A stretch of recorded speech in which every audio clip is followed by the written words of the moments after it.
Hi, this is Christina Barrett. I guess this is my first new video that I'm posting online. So right now I have The Cat in the Hat, the cartoon TV series on. It was Sesame Street before. I think I started off with something with a cat and a girl. Okay, anyway. So I just started watching Dr. Phil, and right now it's my favorite person is my mom. Next is my dad. Next is my brother. And then actually next is Ellen DeGeneres, because I think most people should say that.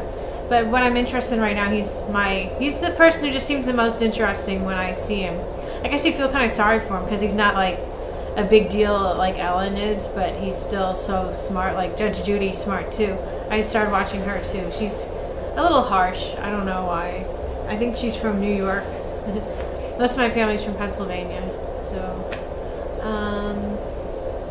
So I think Dr. Phil is a sort of, I forgot, I had a good word to describe him, but sort of a touchy-feely guy, and I don't know, he looks kind of big, and it's like, I don't know, he just seems different for me. Like my dad seems different for me. They're both born 2 months apart. My dad is 2 months older.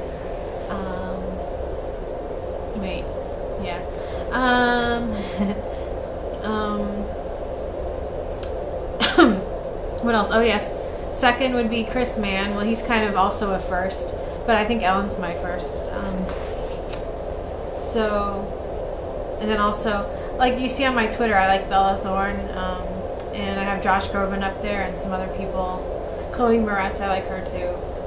She worked with Tim Burton, and I found out that like I had to do all this crazy stuff for Tim Burton. All she does is say one word, and it's like it commands the whole movie or something like that.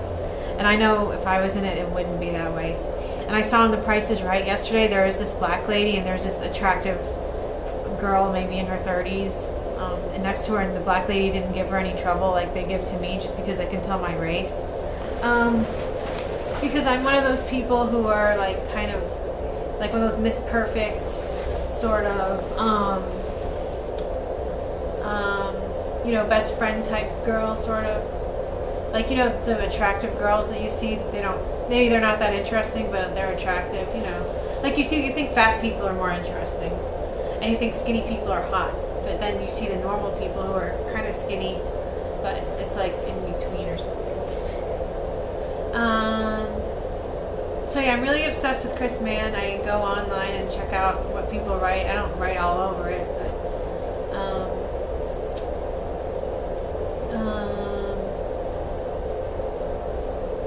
I don't know if there's things we should or shouldn't talk about.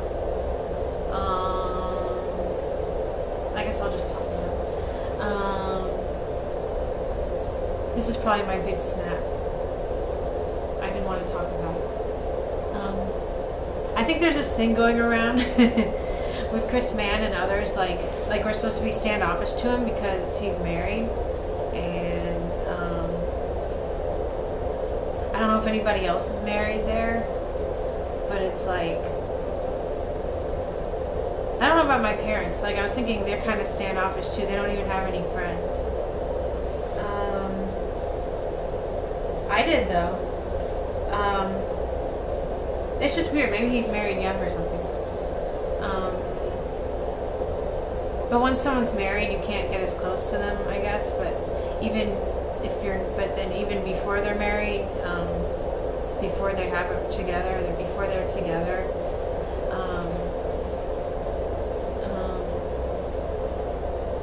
you're still not as close to them because they know that someday they'll get married. And then you wonder about who they're with and stuff like that. And, I mean, the girl seems kind of sweet, but she seems kind of sheltered and inhibited and somewhat forward, kind of sweet, but she has to like put herself together, and then you see something that's like really nice from her, and it's like it's interesting. But I think a lot of people are more like Chris Mann than his wife is like her, so maybe they're an opposites attract type. Something they have in common is they're both skinny and they're both friendly, so I guess it probably works out good. It made me smile thinking about them and stuff. But he seems really standoffish, like he has a lot to offer, but he's only doing it for himself and for his wife, I think. But I have to admit he's overly nice to some people, and to most everyone. He's just a nice guy, but then I think he breaks down and gets confused and stuff. I know I get confused. Something people can make fun of me for. Okay, I was also thinking, when I moved to Slidell, Louisiana by New Orleans, no one cared. No one thought it was cool. Like, oh wow, Christina's from Florida. And so they're like, oh, I got ancestors from the South. And it's like, what does that mean? Okay. I know it's hot, but it's not that hot. It's probably cooler than up north in a way. I like having heritage in both places. That's all I have to say. So I think it's perfect for me. But the people there, I don't know, about not caring about me from Florida when all they care about is probably Florida, and then they meet me from Florida and then they don't care because my family's from up north, and they don't really care that it's also cool up there, and that I'm just a diverse person. They don't really seem to care about that. And then in Florida, they don't care if I lived in New Orleans from age 12 to 20. They want someone who's been there since they were 0. Because my brother lived there too, and it wasn't like that for him. But I lived in Fort Lauderdale by Miami until I was 5, and nobody cares about that either. I do like Jacksonville, and often I hail that I'm from Jacksonville, which is in northeastern Florida. It's a totally cool place. I know the beaches aren't as nice like in Miami.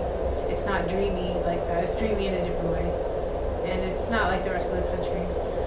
And yes, I know. And I don't know why someone from the South or someone not from Pennsylvania would tell me they know everything about Florida, because they don't.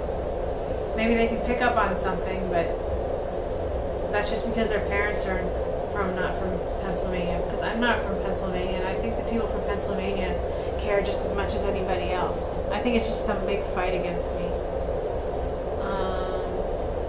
Well, I have a teacher who was half Pennsylvanian from her dad, and her mom's from California, so maybe it's not new, so that makes me wonder even more. So, but maybe it's a little different for me.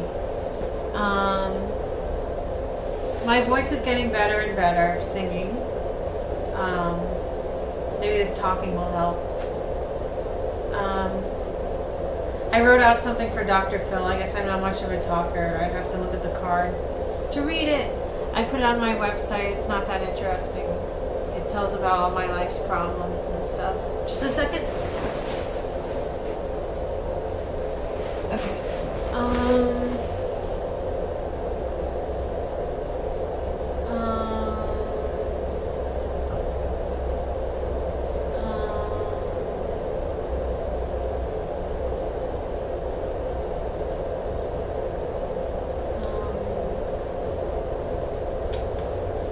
So yeah, I'm interested in how Dr. Phil is smart and stuff, and maybe I'll get smart watching the show, but I don't talk to people much, so maybe this will help.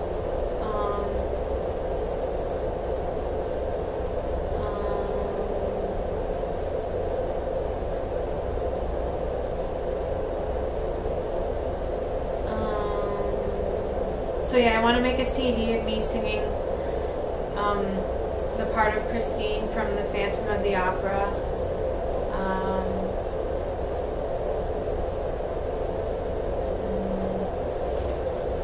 I'm still working on it, and I don't sound as good when I record it as when I practice, or as when I'm singing with other people, or maybe for other people. And I know it's a lot easier to sing in a big room.